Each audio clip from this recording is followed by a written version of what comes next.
Bugünün mövzusu çöpçülər. Nədir ki, belə bir şeydir ki, yəni bunu heç bir şeylə görmədik, amma çöpçü oradan üflədi, nəsə çıxartdı. Orada nəsə varsa, bizim görməmə ehtimalımız yoxdur da, bir lor həkimi olaraq. Bir lor həkimi kimi. Yəni qeyb harasa qeyri-adi bir yerə girə bilməz, siz onu görməz, amma çöpçü oradan nəsə çıxartdı. Xeyr, mümkün deyil. Bəzi valideynlərin düşündüyü kimi, hər hansı bir böyük həcmli qida qalığının yığılacağı bir cib mi deyim, bir dəlik mi deyim, elə bir şey mövcud deyil. Qızdırmamız var idi, getdik, boğazından tank çıxdı. Bu çöp qala bilər, amma böyük həcmdə deyil, çox xırda həcmdə, ölçüdə qida qalıqları qala bilər. İnfeksiya mənbəyinə çevrilir, iltihabi xəstəlik yaradır. Bunların orta məxrəci belə oldu ki, sonuc olaraq araşdırdım, ortaya çıxartdım ki, bunlar hamısı eyni çöpçüyə gedir.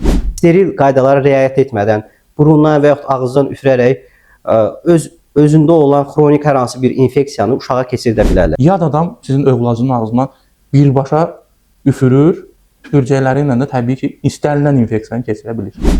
Çünki biz qırtlağa qədər biz endoskopik müayinə eləyib, hər hansı bir yad cisim varsa onu təyin eləyə bilirik. İlk öncə vərəmdən başladıq. Bütün uşaqlarda vərəm çıxdı. Niyə? Çünki o çöpçü özü vərəmlidir. Bugünkü qonağımız qulaq, burun, boğaz həkimimiz Kamil Süleymanovdur.